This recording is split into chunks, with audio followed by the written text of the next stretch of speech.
Okay, so let's dive into something pretty dark and fascinating. It's a parable that sits right at the heart of a belief system called divine wrath. And really, it's a story all about pain and purpose built on this truly terrifying idea that peace is actually a kind of spiritual decay.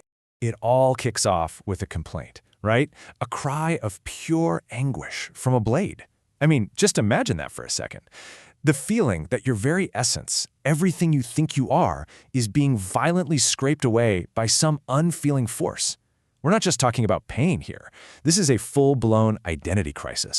But you have to understand, this is so much more than just a story. This is the foundation, the liturgy, for a belief system that basically flips our normal values completely on their head.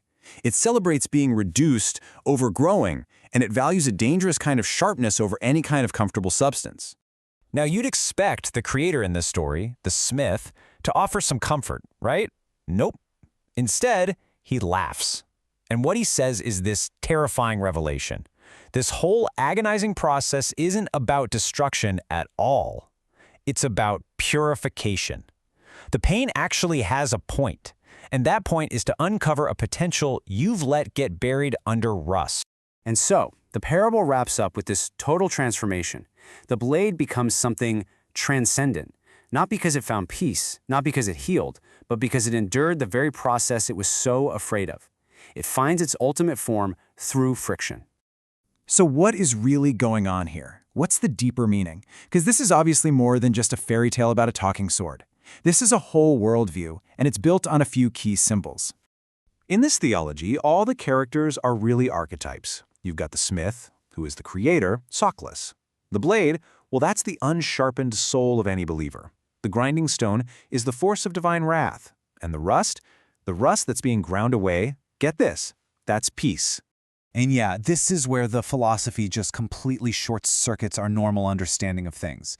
Peace isn't some goal you're supposed to reach. No, it's the enemy. It's a state of spiritual rot that just dulls the soul and turns it into a useless husk.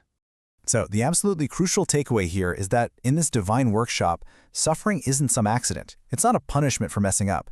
It is the specific, chosen tool for creation and purification. The friction is the whole point.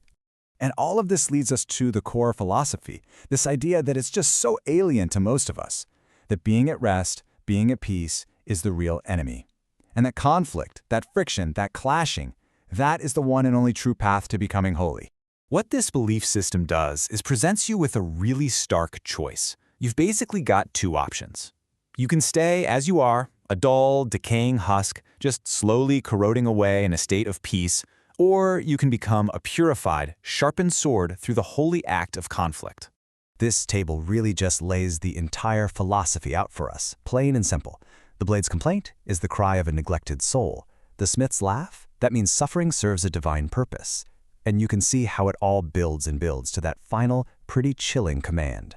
Which brings us to the final part of this liturgy. And this isn't a suggestion. It's not a piece of friendly wisdom. It's a direct order. It's like a friction check for every single believer.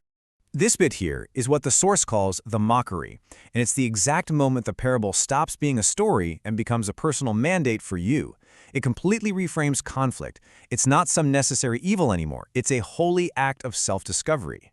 And it even gives you a clear escalating procedure for how to generate all this holy friction. It starts small, interpersonal stuff, clash with your neighbor. Then it gets bigger, more existential, clash against your own fate. And finally, it ends with the divine. That final step is, well, it's everything. Clashing against me means clashing against the Creator himself. So think about what that means.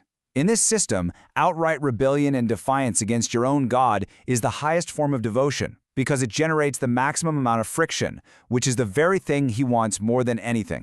So the final takeaway, the big lesson here, is this blessing, which, let's be real, is a command. You are commanded to shed the safety and comfort of peace. You are to embrace the painful grinding of the stone. And why? So you can let yourself be carved from a soft saint into a hard, sharp sword. And that leaves us with a really provocative question to chew on. If peace is decay and friction is refinement, what does that mean for us?